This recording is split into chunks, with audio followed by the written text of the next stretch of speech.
Somewhere in India, standing in a field or beside a country road, there are stone pillars more than 2,000 years old, each one a single shaft of polished sandstone, weighing tens of tons, carved with laws, with pleas for kindness, with the words of a king begging his own people to stop killing animals for sport. For centuries, no one who saw these pillars had any idea who had built them or why. Local traditions called them the walking sticks of a mythical hero. Medieval sultans tried to move one to Delhi as a trophy, admiring it, without ever knowing what it said. The script carved into the stone was not read by a single living person on earth for nearly 2,000 years. And then, in 1837, a British scholar in Calcutta, working alone by candlelight, finally cracked the code, and what he found stunned him. These pillars were not the work of some minor local chief. They were the personal voice of the most powerful ruler India had ever known. A man who had commanded an empire stretching from Afghanistan to Bengal, who had once drowned a kingdom in blood, and who then, in the middle of his reign, renounced war forever. His name was Ashoka, and somehow the man who ruled more of India than almost anyone in history before the modern era had simply vanished from memory. How does an emperor that powerful disappear? To understand that, we have to go back to a much younger, much more dangerous version of the man carved into that stone. Ashoka was born into the Maurya dynasty, grandson of Chandragupta Maurya, the man who had first united most of the Indian subcontinent under a single crown a few generations earlier. By the time Ashoka came of age, the Mauryan Empire was already the largest and richest state India had ever seen, ruled from the great capital of Pataliputra, a city of wooden palaces and moated walls on the banks of the Ganges. As a young prince, Ashoka was sent out to govern distant provinces, first to Ujjain, in the west, then, according to tradition, to put down unrest in the northern city of Taxila. He proved himself a capable, forceful administrator, but the palace back home was a place of intrigue, and when his father, the Emperor Bindusara, died, the succession was not calm. Buddhist tradition, written centuries later, claims Ashoka fought his way to the throne through a brutal war with his brothers, even killing many of them to clear his path to power. Historians are cautious about the details, since these stories were written long after the fact by devotees eager to paint the darkest possible picture of the man before his transformation. But the throne he inherited around 268 before our era was not handed to him gently. It was seized. And once he had it, Ashoka ruled the way most great conquerors of the ancient world ruled, through strength and through war. The Mauryan Empire he now commanded already stretched across most of the subcontinent, but one region remained defiantly outside his grip, a wealthy, fiercely independent kingdom on the eastern coast called Kalinga, in what is now the state of Odisha. Kalinga controlled crucial trade routes and had never bowed to Magadha's power. So, around 261 before our era, Ashoka marched his armies south and east to finish what his ancestors had never managed. What followed was one of the bloodiest campaigns in ancient Indian history. Try for a moment to imagine that battlefield. Tens of thousands of soldiers meeting in open country, the dust rising in clouds, thick enough to blot out the sun, the roar of war elephants crashing through infantry lines, and then, at the end of it, silence and a landscape littered with the dead, as far as the eye could see. By Ashoka's own account, carved later into stone, in his own words, 100,000 people were killed in the fighting. 150,000 more were dragged away in chains as captives. uncounted thousands more died afterward from famine and disease as the land lay ruined. Kalinga fell. Ashoka had won. He now ruled almost the entire Indian subcontinent, one of the largest empires the ancient world had ever produced. And by every measure of his time, he should have simply moved on to the next campaign, the next conquest, the next glory. Instead, something broke in him. Or, as he tells it himself, something opened. In the years that followed, Ashoka did something almost without precedent among the great conquerors of history. He wrote down, in his own words, that the Kalinga War had filled him with profound remorse. He described walking among the aftermath, seeing the slaughter, the grief of families torn apart, the sheer, senseless weight of the suffering he had caused, and he declared that the sound of war would never again bring him joy. No army, no conquest, no glory. From that point forward, he said, he would seek victory, not through the sword, but through what he called Dhamma, a word rooted in the idea of righteousness, of moral order, of compassion in public and private life. It was not, strictly speaking, that Ashoka abandoned his empire's military. He kept his armies. But the record shows a genuine and dramatic shift in how he chose to present his rule to his own people, and how he chose to use the extraordinary reach of his power. And what he did next has no real parallel anywhere else in the ancient world. He began carving his private thoughts, his policies, and his moral instructions directly into the landscape of his empire. On natural rock faces at the empire's borders, and on tall, single-shaft stone pillars erected in cities and along major roads, from the mountains of Afghanistan to the river deltas of Bengal, from the Himalayan foothills to the southern edge of his territory. These are known today as the Edicts of Ashoka, and they are, remarkably, addressed directly to his subjects in the plain, everyday language of the people, not the formal court Sanskrit of priests and scholars. In them, Ashoka urges tolerance between different religions and sects. He forbids needless cruelty to animals, listing specific species that should no longer be killed for the royal kitchen.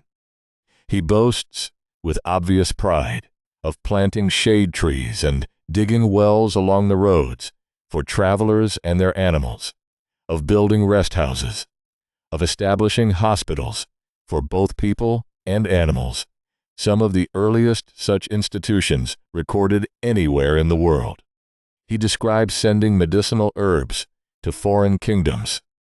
He tells his officials, again and again, to treat the people justly, to visit the countryside regularly, to listen to petitions at any hour, even while he was eating or resting. It reads, 23 centuries later, less like the propaganda of a tyrant and more like the personal diary of a man wrestling in public with the weight of what he had done. He went further still. Ashoka sent missionaries, some say, including his own son and daughter, to carry the teachings of the Buddha beyond his borders, to the island of Sri Lanka, where Buddhism took root and flourishes to this day. His inscriptions claim he sent envoys of Dhamma as far as the Hellenistic kingdoms of the Mediterranean world, to rulers whose names, astonishingly, we can still identify today, kings who sat on thrones in Egypt, Syria, Macedon, and Cyrene. Whether these distant missions achieved much is debated by historians, but the ambition itself is staggering. A ruler in the heart of India, in the 3rd century before our era, believed his message of compassion and moral order deserved to reach the ends of the known world. And he had the resources and the reach to try. Under his long reign, the Mauryan Empire held together as one of the great, orderly, well-administered states of the ancient world, with roads, granaries, an extensive bureaucracy, and, If the edicts are to be believed, a monarch obsessively concerned with the welfare of ordinary people, farmers and travelers and animals alike, not just the glory of kings and priests. For nearly 40 years, Ashoka reigned over this vast, unified subcontinent, a scale of political unity that India would not see again in quite the same form for many centuries. And then, as with every empire this program has told you about, the turning came. Ashoka died sometime around 232 before our era, and the empire he left behind did not have another ruler of his stature to hold it together. The historical record for the decades after his death grows thin and uncertain, but within roughly 50 years, the vast Mauryan state had fractured. Weaker successors struggled to control the sprawling territory. Provincial governors and local dynasties broke away. The last Mauryan emperor was overthrown by one of his own generals around 185 before our era, and the great unified empire that Ashoka had ruled dissolved into a patchwork of smaller kingdoms. It would be many generations before any single power again controlled so much of the subcontinent at once. But the empire's political collapse is not, in the end, the strangest part of this story. The truly strange part is what happened to Ashoka's memory. As the centuries rolled on, the scripts in which his edicts had been carved, an alphabet called Brahmi, and another called Kharosthi in the northwest, gradually fell out of common use, replaced by newer scripts as languages evolved. The pillars and rock inscriptions remained standing, weathered by rain and wind, quietly present across the landscape of India for 2,000 years. But the words carved into them became, in the most literal sense, unreadable. Local communities absorbed the monuments into their own folklore. Some pillars were venerated as the walking staffs of legendary giants. In the 14th century, the Sultan Firoz Shah Tughlaq, fascinated by two of these ancient pillars, had them dismantled with enormous effort and transported to Delhi to be re-erected as trophies of his own reign, admiring their craftsmanship without the faintest idea of what they said, or who had raised them, or why. Meanwhile, in the surviving Buddhist and later Hindu textual traditions, a king named Ashoka did appear. In half-legendary chronicles, written in Sri Lanka and elsewhere, remembered dimly as a great patron of Buddhism generations after the Buddha's own life. But this Ashoka of legend, described in fantastical, moralizing tales written centuries after his death, was not clearly, confidently connected to the mute stone pillars scattered across the subcontinent.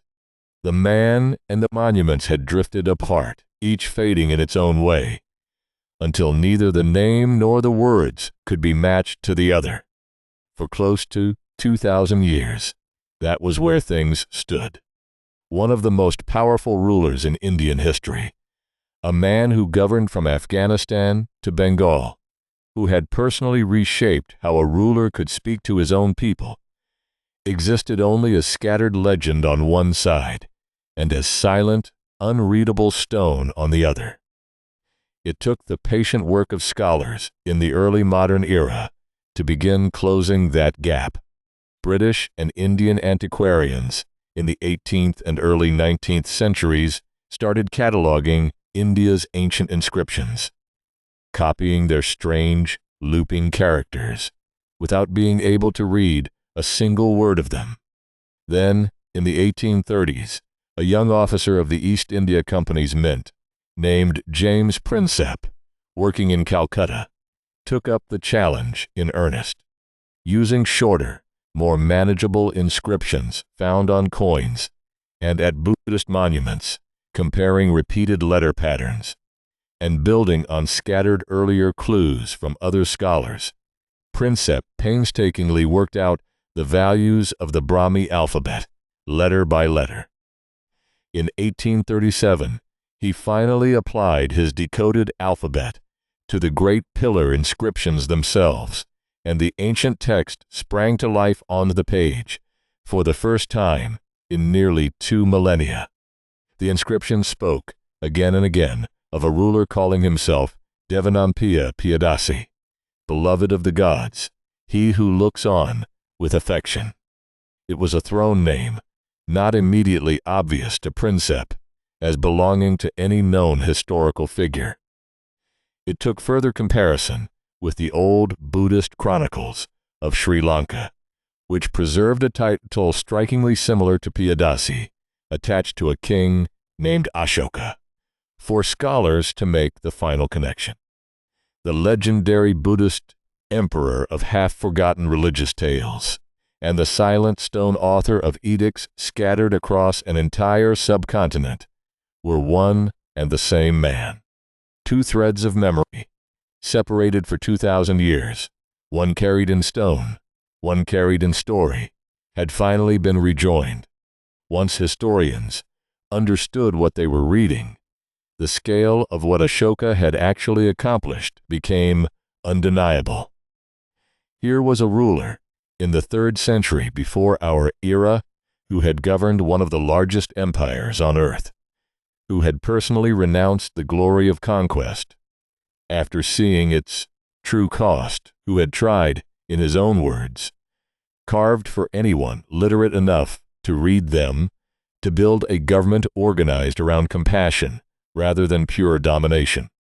He remains to this day one of the very few rulers in world history for whom we possess something close to a first-person moral reckoning, carved not by later admirers, but by the man himself at the height of his power for anyone in his empire to see. Today, that legacy has been reclaimed with striking force. The lion capital that once crowned one of Ashoka's pillars, 4 majestic lions standing back to back, was adopted as the national emblem of independent India in 1950. The wheel carved beneath those lions, the Dharma chakra, now spins at the very center of the Indian national flag, a quiet, everyday reminder of an emperor whose name was unreadable for 2,000 years. A ruler who once boasted, in stone, of the 100,000 dead at Kalinga, and then spent the rest of his life trying to atone for it, is now remembered as one of history's earliest and most powerful voices for peace, tolerance, and the responsibility that comes with power. So think again of that stone pillar standing quietly in a field, weathered by 2,000 monsoons, silent. For most of that time, its meaning locked away in a forgotten alphabet. It was never really lost.